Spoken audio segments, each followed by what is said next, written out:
Cameroun, Bandou, Africa, Bandou, through the world, Bandou.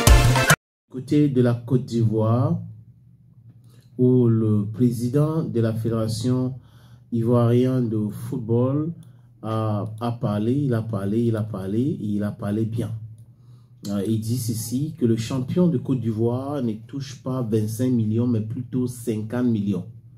Répartis ainsi, 25 millions en fin de saison, puis 25 millions en début de saison. Je crois qu'au Cameroun, on parle de... C'est 48 millions, non? Côte d'Ivoire, c'est 50. Nous sommes le 3e pays de l'Afrique subsaharienne qui donne la subvention la plus élevée aux clubs locaux. C'était lors d'une conférence de presse que Idriss Diallo a fait cette déclaration.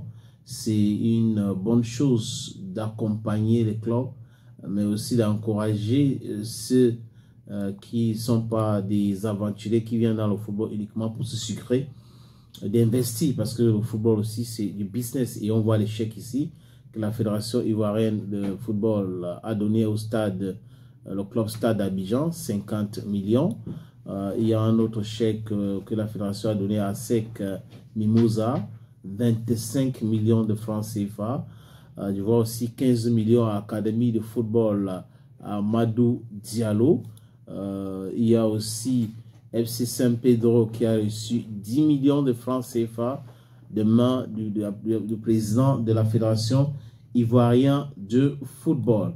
De ce côté-là, il n'y a pas l'UNES qui empêche les clubs de jouer dans les stades qu'on a construits avec l'argent de contribuables. Par contre, chez nous au Cameroun, nous avons une structure qui a été créée par ceux qui détournent l'argent des contribuables, mais qui veut toujours donner des leçons aux autres, qui empêche que le football ou les footballeurs locaux jouent dans des stades construits par les contribuables camerounais dans des conditions professionnelles. Mais bon, un jour, ça va s'arrêter. Le jour où il y aura l'alternance, les gens vont penser autrement dans ce pays. Mais que